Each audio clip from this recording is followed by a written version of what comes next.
Good morning, UUSG. I can't tell you how happy I am to be here with you this morning. It's been a long, long road, hasn't it? These past few weeks and months have been a near continuous struggle for connection, meaning, and even survival. So much has changed. And even with that said, so much hasn't. Standing here in this place, in this sanctuary, I can almost hear the stories in the walls. Over the last 6 weeks, I've met with about 100 of you in a tent out on the church lawn. And aside from a few days of near 100-degree heat, a couple of washouts, a tornado, the weather totally cooperated. We had our chairs set up well over 6 feet apart. We had a sanitizer, we had masks, the CDC would have been proud. And in those weeks, we told some of those stories to each other, didn't we? I asked you about your lives, your history, the arc that brought you to UUSG. And for fun, I threatened more than a few of you to tell me the truth about your life that everyone would swear was a lie. More than a few of you delivered some real zingers on that one. It never fails to amaze me how interesting UUs are. What I heard were stories of travelers, the stories of community pillars, the stories of scientists, teachers, parents, children. We, the members of UUSG, come from all over the country. We come from many different faith traditions. We've arrived at many different times in our life's journey. And not surprisingly, we came to UUSG for many reasons. Some of us fell in love with the building. Some of us fell in love with the covenant. Quite a few of you fell in love with Reverend Lindsay. In our meetings, you've been warm, curious, loving. And to those of you that wrote me cards or brought me tomatoes or food, I just want to let you know how grateful my family and I are that you've written us into the story of your summer and the story of your life here in the Fox River Valley, that you welcomed us home. Today is Homecoming Sunday.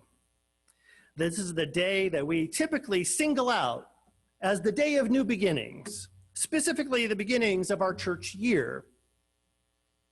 It's a good day, a special day, a day we start again. But I want to pause here just a moment. I should probably have warned you that I'm going to go a little long this morning because I want to acknowledge some of the things and people now. First, I want to acknowledge that the building has been closed for months. The church has been open this entire time. We may be beginning again, but the work never stopped. And much of that is due to your interim ministers, Reverends Jennifer and Patrick, and to our incredible staff, Christine, Lisa, and Becky. I am so grateful for their work and for their commitment to all of you during this time of transition. I also want to give a huge thank you to our worship team of Jeff Pinn, Deb Broad, Rhonda Robinson, Lisa Rittenberry, Aaron Fogelman, and Cynthia Spiegel for all of their work organizing and delivering this summer schedule. And I also want to give a special note of thanks and gratitude to Carrie and Jeff for their continuing commitment to make each and every Sunday an experience that we can all have.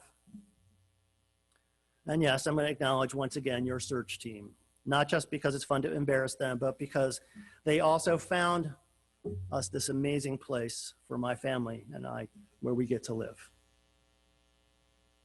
Lastly, I want to thank you, the UUSG family. Today marks the end of a long journey for me, even as it marks the beginning of another. In the end, it was you who saw me, you who called me, you who trusted me with this precious thing. What an amazing place. What an amazing group of people. Thank you. Thank you. And in the spirit of the Reverend Dr. Otis Moss III of Trinity Church in downtown Chicago, I think this is a good moment to turn to your neighbor. Somewhere on the device that you're using to see my face and hear my voice, there are a bunch of little squares. Your people, our virtual community. Pick one of those windows. It doesn't matter which one. And repeat after me. Neighbor, oh neighbor, home is not a noun. Thank you. Amen. The text for today's sermon comes from a quote from Marie Kondo, TV phenom and author of The Life-Changing Magic of Tidying Up, the Japanese Art of Decluttering and Organizing. I must confess up front that Kondo's project is one that gives me hives. I'm an inveterate collector of books, gadgets, and stereo equipment, so the very idea, the very suggestion of decluttering fills me with a sort of existential dread. However, while I was thinking about this Sunday, I came across this amazing quote. She wrote, "The place we live should be for the person we are becoming now, not for the person that we were in the past." 6 weeks ago, the path of my own becoming meant turning my life upside down and shaking it like a box full of tiny objects. 6 weeks ago, my family and I left Maryland and drove 700 miles to the west of the homes of, well, that my children had known their entire lives. And we came here to join you in the Fox River Valley. That move was a long time coming. I entered seminary 5 years ago. We all sort of vaguely knew then that a career in ministry might mean relocation. But I'm not going to lie, I was scared. Scared of what we might have to give up, what we might have to leave behind, what we might have to find ahead, and how hard it would be to build. I remember the point when my wife and I looked at each other, kind of gulped and squared our shoulders and said yes to that kind of becoming. And then we actively began all of the doing, the assembling of the elements, the building blocks that would become this new life. But if I was being honest, I never did quite come to grips with exactly how much stuff my family and I had accumulated over the last 13 years. Not to whine, okay, I'm totally whining, but whatever. It took me an entire month just to put the house on the market. And yes, for the record, I am still sore. You're now invited to join me as I play the world's tiniest pity violin. I'm forced to admit that the person I am becoming might have been better off if I had managed to let go of my library. However, in my defense, every single one of those books still sparks joy, and that's all I really have to say about that. So what does home mean? What does it mean to you? For most of us, home is a place, isn't it? It's a place to keep our stuff, a place to sleep and eat, a refuge from the slings and arrows of outrageous fortune, a place. But home is a sense also, isn't it? A powerful feeling, maybe of being held or embraced, of identity, of belonging. This is the place I belong, a place where we are known, a place where everybody knows your name. Of course, that vision of home is one that is just not true for many of us. For many of us, it is nothing like this at all. And instead, home is a place of alienation, of fear, pain, anxiety, of unrealized dreams of love and belonging. For many of us, home is a frozen trap. Sometimes I wonder if this is what author James Baldwin was talking about in his 1956 novel, Giovanni's Room, where he wrote that perhaps home is not a place, but simply an irrevocable condition. Irrevocable, like history. Anchored, perhaps, to a time or, well, some time or some place or some group of people, a cluster of ideas, a cast of characters, a set, one with fixed features and furniture and colors and smells and joys and sorrows. Once that frame is created, it becomes fixed, as if it's hung like a constellation in the canopy of our lived experience, rising and setting, orienting north and south, life and death, and never, ever changing, an irrevocable condition. Maybe so. But look around yourself right now. Go ahead, look around. Look at your stuff. Then take a step back and look at your place, your role, your job, your connections, the identity that you plan to carry out into the world later today. Is that what home means to you? Is any of that what home is? I have to admit, I'm not entirely comfortable arguing with James Baldwin, but I do wonder about that one word, irrevocable. It makes me itch. It makes me curious about how often we assume that certain things must be because they have always been. Class must be in person. Voting cannot be by mail. A woman cannot be president. Church must be in a sanctuary. When tradition becomes necessity, when form overcomes function, the essence of a thing, the truth of a thing, the potential alive within all things is lost. And if there's no other truth available to us in this world, it is this, that all things will change. One of my favorite authors, Octavia Butler, wrote the following in her 1993 novel and 2020 New York Times bestseller, The Parable of the Sower. She wrote, "All that you touch, you change. All that you change, changes you. The only lasting truth is change. God is change." In church, words like change and new are scary words, aren't they? Like literary boogeymen. They pop out of our collective lexical closets whenever things get uncertain, whenever life feels chaotic and turbulent and out of our control. Tradition, irrevocable, immutable, permanence. Good. Change, new, transience, novelty. Bad. But that can't be the whole story, can it? It can't even be the right story, because we know that change is more than that, isn't it? Change is art and passion, power and life. Change is growth. Change is becoming more than we currently are. Change is how we create justice.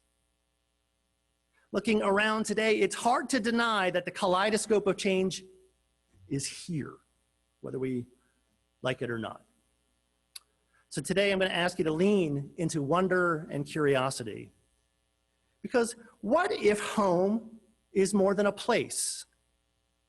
What if it's also a choice, an orientation, a way of organizing life? Something we can hang in the constellation of our lived experience, yes, but one that urges us towards a future of great promise. What if home is instead a verb?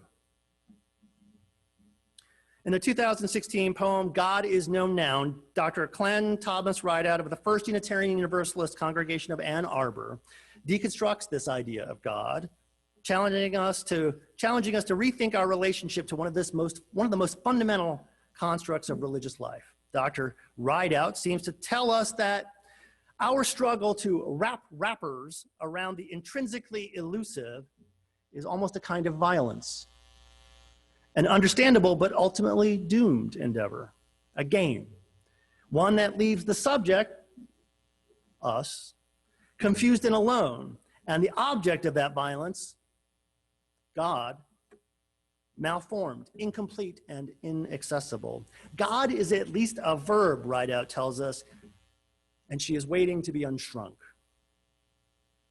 Today, I want to suggest that, like God, the idea of home, the very word itself, can at least be a verb.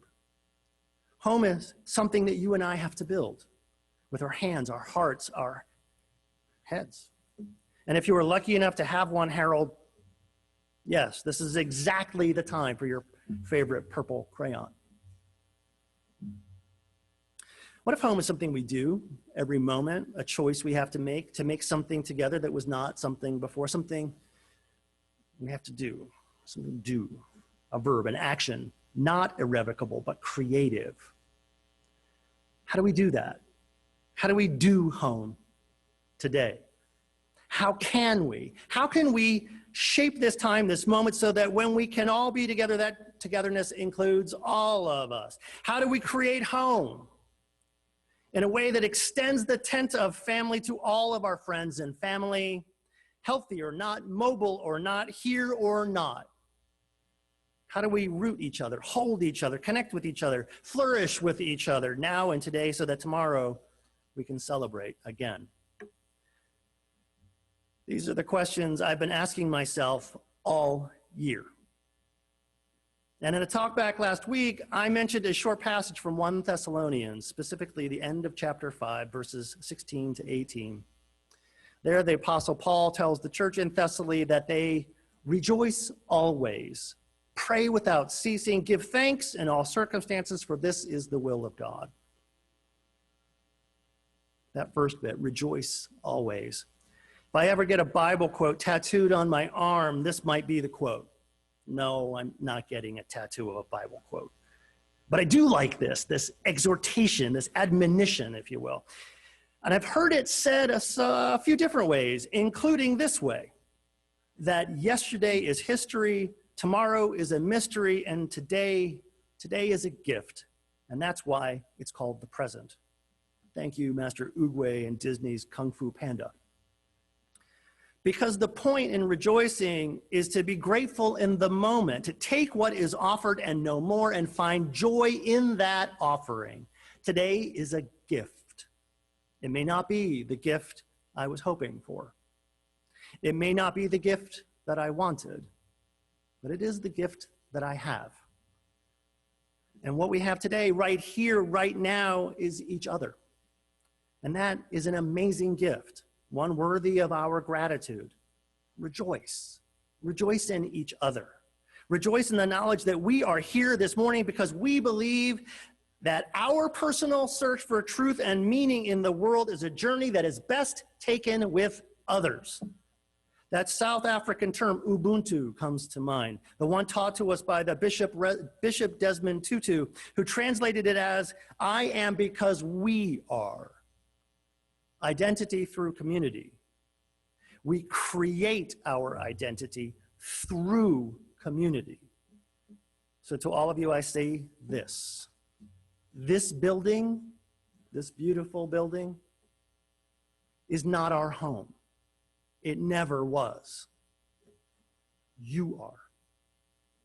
You are the church, just as you have always been the church. This church is more than her walls, more than her choir, more than her long journey, more than her ministers. This church is more, and so are you. Even though the building is closed, we are still together. Sunday mornings, we'll be here on Zoom. Throughout the week, we'll also be making spaces and setting aside more times to be together on Zoom. And we're going to do more. We're going to set up our big tent, not just the theological one where everyone is welcome. That one is always up. But I'm talking about the actual one, the one we use on Swedish days. While the building must remain closed to groups, we're going to go outside and set up our big tent.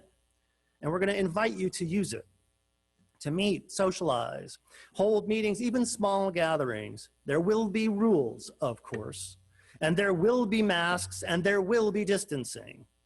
There may even be heaters as the temperatures drop. We're working on that. Stay tuned.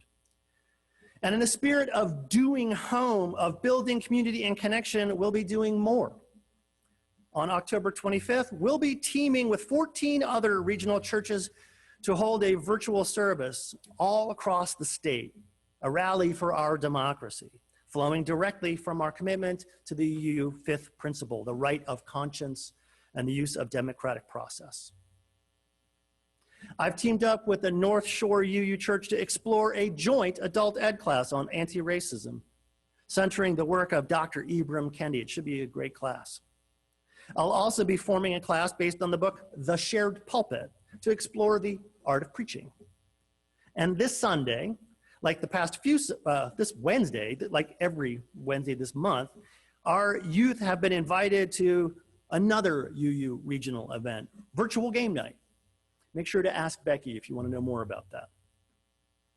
And this is where things get interesting. Well, interesting to me anyway, because the act of creation is the act of many hands, many minds, and many hearts. So many of you have done so much lately, and you know that our church, our chosen home, sits on the foundations we must create every day. So here's the question. Will you offer up the gifts of your hand, your mind, and your heart? Will you bring your time, your talent, and yes, even your treasure to lift up the work of humankind, the work of justice, the work of compassion, of connection, of beloved community? What will you do? What will you add? What will you create? Will you join a committee, start a small group, teach a class, call a member or a friend of the church, reach out to WOW, join us on the bridge, the Geneva Bridge, on Tuesday afternoon, sign your kids up for RE, wear your UUSG chalice pin loud and proud on your coat, your bag, or your hat. And if you don't have a new pin yet, send a note to Christine. How are you going to help build our home? So those are just some of the 10,000 things that you can do to help us create, to write our next chapter. I can't wait to see what happens next. And as we turn to the close, I want to acknowledge again that this is not the week, the season, or the year we might have wished for. Quite frankly, I wish a lot of this had been different. And while I mourn for what might have been, I can't help but be excited for what might yet be. I want to remind you of Marie Kondo, who told us that the place we should live should be for the person we are becoming now, not for the person we have been in the past. Today asks us to let go of some of our clutter, to reach past it, past our discomfort, past the fear, past the uncertainty, and to shape the change that's right in front of us, to see what we can make of it, to care and to love and to do that together, even if it's in new ways. Ways that are suited to this time of separation, yes, but ways that continue our mission, help expand our imagination to connect and to become. So to all of you wondering, to all of you that are hoping, to all of you that are yearning, today is the day we set aside as special, the day we start again. Today is homecoming. And so, with humility, with gratitude, and with great rejoicing, I am so very pleased to say, welcome home. Amen. Please join Cynthia as she leads us in our closing hymn, Lean on Me.